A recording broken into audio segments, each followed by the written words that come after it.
उत्तर प्रदेश सरकार में मंत्री नरेंद्र कश्यप जी हमारे साथ मौजूद हैं। बात करेंगे उनसे। सर, कल का वक्फ के कानून को लेकर सुप्रीम कोर्ट ने एक फ़ैसला दिया है और उस फैसले में कई क्लॉज जो सरकार की तरफ से लगाए गए थे उनको हटा दिया गया। तो ये जो फैसला आया है उसको कैसे देखते हैं? वक्फ सुधार संशोधन अधिनियम पर जो कल सर्वोच्च न्यायालय के फैसले का विश्लेषण हमने अखबारी तौर से देखा है, मुझे लगता है कि कल का सर्वोच्च न्यायालय का फैसला प्रधानमंत्री नरेंद्र मोदी जी की एनडीए सरकार की जीत के रूप में देखा जाएगा। चूँकि सर्वोच्च न्यायालय ने वक्फ सुधार अधिनियम को स्थगित नहीं किया है, उस पर स्टे नहीं किया है। हाँ, कुछ सुधारों के साथ टिप्पणियां की हैं, तो सरकार उस पर विश्लेषण करेगी, सरकार उस पर संज्ञान लेगी और जो जो बेहतर किया जा सकता है, सरकार का पहले से भी मन था ये कि जो चीज़ें ऐसी हैं जिनमें सुधार की आवश्यकता, सरकार उस पर सुधार करेगी। लेकिन कल का सर्वोच्च न्यायालय का फैसला हमारी सरकार के द्वारा लिए गए फैसले का एक तरह से समर्थन ही कहा जाएगा। एसआईआर को लेकर भी सुप्रीम कोर्ट ने टिप्पणी की है और कहा है कि ये देश में लागू तो हो रहा है लेकिन गड़बड़ी हुई तो इसको सिरे से खारिज करेंगे। सर्वोच्च न्यायालय का हर फैसला सुधारीय है, लेकिन ये सत्य है कि एसआईआर के होने से देश की डेमोक्रेसी में एक नया चेंज होगा। जैसा कि बिहार में लोग देख रहे हैं कि 65 लाख से ज़्यादा ऐसे वोटर्स रहे होंगे जिनको एसआईआर के माध्यम से वोटर लिस्ट से जिनका नाम अलग किए जाने का कार्य चुनाव आयोग के द्वारा किया गया है। इस तरह की घटनाएं पश्चिमी बंगाल जैसे और भी प्रदेशों में हो सकती हैं। तो एसआईआर सभी प्रदेशों में हो, देश में हो, चुनाव आयोग का ये कदम सराहनीय है। हाँ, सर्वोच्च न्यायालय जो भी उसमें संशोधन के रूप में कोई टिप्पणी करेंगे तो सरकार या चुनाव आयोग उस पर अमल करेगा। सालार मसूद गाजी जिनका मेला बंद करवाया गया और उसके बाद एमआईएम के जो प्रदेश अध्यक्ष हैं उनका बयान आता है कि सालार मसूद गाजी एक इंसाफ पसंद मुसलमान था और साथ ही साथ उन्होंने भारतीय जो राजा सुहेलदेव के ऊपर भी टिप्पणी की। उसको लेकर काफ़ी नाराज़गी रही राजभर समाज में। नहीं, ओबीसी की पार्टी का मेन जो आधार है वो तुष्टीकरण है और वही आज भी उनके प्रदेश अध्यक्ष के बयान में झलकता है।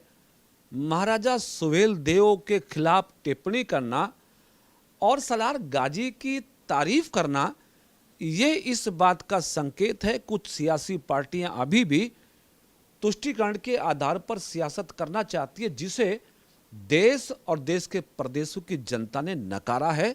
2014 से लेके 2024 तक लगातार प्रधानमंत्री नरेंद्र मोदी जी के नेतृत्व में सरकार बनना, उत्तर प्रदेश में लगातार योगी जी के नेतृत्व में सरकार बनना और देश के अंदर भारतीय जनता पार्टी को एक वैश्विक स्तर पर बड़ी पार्टी का दर्जा मिलना, ये सब इस बात का संकेत है कि तुष्टीकरण की नीति को अब लोग पसंद नहीं करते हैं। सबका साथ, सबके विकास की अवधारणा को देश ने स्वीकार किया है। यही भारतीय जनता पार्टी की बहुत बड़ी कामयाबी भी है और जीत का राज भी है। अखिलेश यादव की कल प्रेस कॉन्फ्रेंस थी। उन्होंने कहा मुख्यमंत्री को कि वो प्रवासी मुख्यमंत्री हैं और जल्द ही बस अब वो हटने वाले हैं। 1 साल का समय बचा है उनके पास, उसके बाद अब दोबारा लौट के नहीं आना। अखिलेश यादव जी को मुंगेरी लाल के सपने देखने की आदत हो गई है। अगर 2014 से 2024 तक उन्होंने यूपी की सियासत से कुछ भी नहीं सीखा तो ये उनका अपना मत हो सकता है, लेकिन सत्य यह है कि अभी उत्तर प्रदेश में 10 सीटों पर उपचुनाव हुए। भारतीय जनता पार्टी ने 9 सीटें जीती हैं, समाजवादी पार्टी बामुश्किल 1 सीट बेईमानी से जीत पाई। उत्तर प्रदेश में 17 निगमों में चुनाव हुए, भारतीय जनता पार्टी ने सभी निगमों में जीत हासिल की। अखिलेश यादव जी की पार्टी 1 सीट भी नहीं जीत पाई। तो लगातार भारतीय जनता पार्टी का जीतना और समाजवादी पार्टी का हारना, अगर ये भी अखिलेश जी नहीं समझ पा रहे हैं तो ये उनकी समझ है। बात आपने कहा कि 1 सीट बेईमानी से जीती, तो बेईमानी की थी अखिलेश यादव ने चुनाव में? करहल में जो कुछ हुआ सबने देखा। हालांकि चुनाव आयोग और हमारी सरकार ने बेहतर प्रबंध करके हर मतदाता को वोट डालने का अधिकार दिया। फिर भी कुछ चीज़ें ऐसी थी जिसमें अभी सुधार की आवश्यकता है। आने वाले समय में हमारी सरकार और चुनाव आयोग सुधार करेगा। हो सकता है अखिलेश जी को आगे शायद करेल जैसी सीट भी गंवानी पड़े।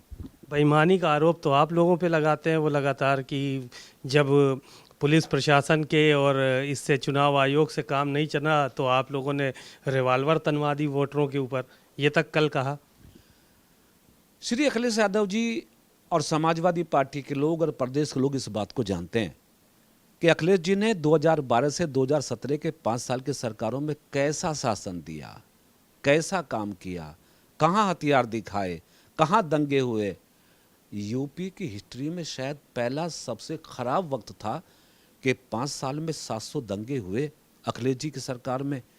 यूपी का शायद सबसे बुरा समय था कि कोई थाना कोई जिला ऐसा नहीं था जहाँ पे अपराध सड़कों पे ना हो रहा हो।